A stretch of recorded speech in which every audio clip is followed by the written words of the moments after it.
Here's a Sunday, December 2021. Well, it's going to be December in a couple days. Here's the 55 Spartan Imperial Mansion. And today I want to talk about the electrical that I've done. We'll talk about the wiring that I've run so far.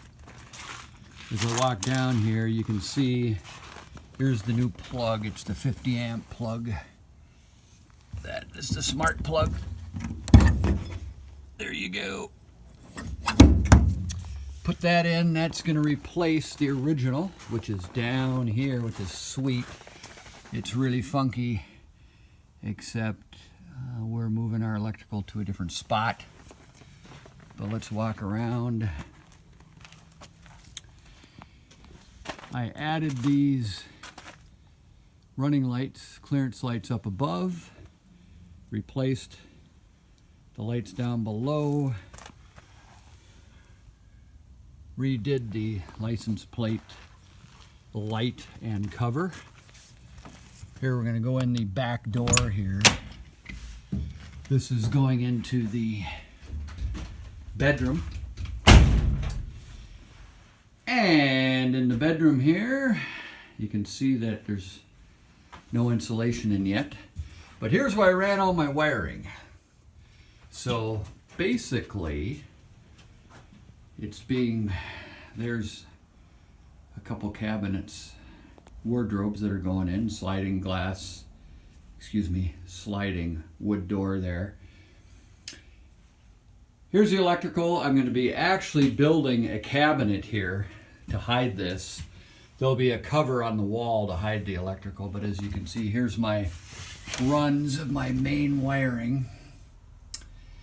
So I got a lighting circuit, refrigerator circuit, bedroom receptacles, living room outlets, the washer dryer, the microwave, one for the mini split, and what's the other one? It's the kitchen and actually the outdoor outlet. So very typical of the wiring that I ran for the 110, 120 volt, is boxes like this. I spray foamed insulation in the back. I've got plastic boxes, and I've got my clamps for holding the circuits into the knockouts. So as you can see, that's typical. I wanted to get insulation behind there, and I marked them all. Whenever I got to a situation where it was going to be conducting cold, I tried to put it onto a glued wood spacer to try to keep it off of the cold metal. So you can see it's just typical of, there's another one, for example, and that's the typical 120 stuff. So I ran what we would call 120 household circuits. Then I also ran the 12 volt circuits that I'm going to run off of possibly a battery, but if not, it will also be a converter. So I've got a 12 volt for my water heater. I got a 12 volt for the porch light. I have a 12 volt for the oven igniter. And I also have a 12 volt for the 2 max air fans that are going in. And all that was run with number 14 or number 12 minimum. 14 minimum. And this just so happens to be a 12 volt power supply that I have plugged into the wall temporarily so that I can run the max air fans, which are like that up in the ceiling. I have 2 of them. I have one in the bedroom and I have one in the front living room.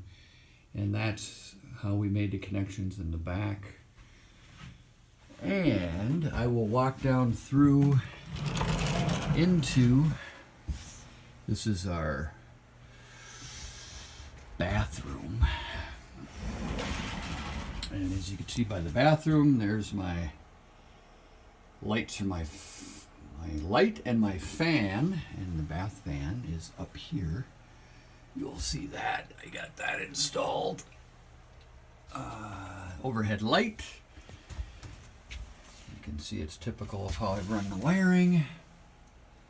Just so you get an idea, everything's stapled neatly, nicely in place. Stapled nice. Any places inside walls, especially the metal walls, I put grommets in there. Let's see if I can see one. You can see the plastic grommets there. There you go. And then on the top, wherever the wire came out, I actually glued a piece of rigid insulation to keep it, if there's ever any rubbing while the thing moves down the road, it's going to rub on foam and not on any kind of metal. And when I ran stuff down inside the wall area, I would space stuff out on blocks that are glued to the metal studs, and then I spray foamed behind those just so that I could get insulation behind those areas. This area actually happens to be where the microwave is going to be up here, and then there's the 12 volt that's going to go down to the stove. Then you've got your stuff down here. Those are my outdoor electrical circuit. Just happens to go to a box outside. That was run separately for a future dishwasher. And there's my fridge. And over here, that's where my boxes are in the wall. For down here is my 110, and that is for the kitchen lights and living room lights. Power in and then out to the lights. This is just acting as a sub box. I'm going to have an extension wire mold box, a 2-gang, that's going to mount to that, surface mounted. So there'll be plenty of room in there for a couple switches. This is the 12 volt that goes out to the porch light, which is outside that door. And as you can see, anything I did up in here, I always went through plastic grommets in every case. I neatly tied my wiring the best I could, so everything seems to be nice and neat, in place, tied down, secured. And that kind of gives you an idea on how that goes. Now the other 12 volts that I ran is I also ran separately the lighting for the trailer. So I've got a common ground, a number 12 common ground that runs to every light and comes back. They're all tied together to one common ground. And that ground is going to be tapped into the trailer outside. And there's brown, that's running lights. I also have my left and right turn signals. This just happens to be another power supply that I had tied into those just to check the running lights, and they all work fine. So here's an example of behind one of the side amber lights up towards the front. You can see that I terminated these all in the back. These just happen to be, these are the screws where the light comes through, and I purposely glued some foam pads onto there, so there's no chance that a wire could even rub against any kind of a sharp screw. So, and that goes out to the lights that I converted. They are the original lamps that I converted, took the old bulbs out and converted them to LED lighting. So I believe that that's it.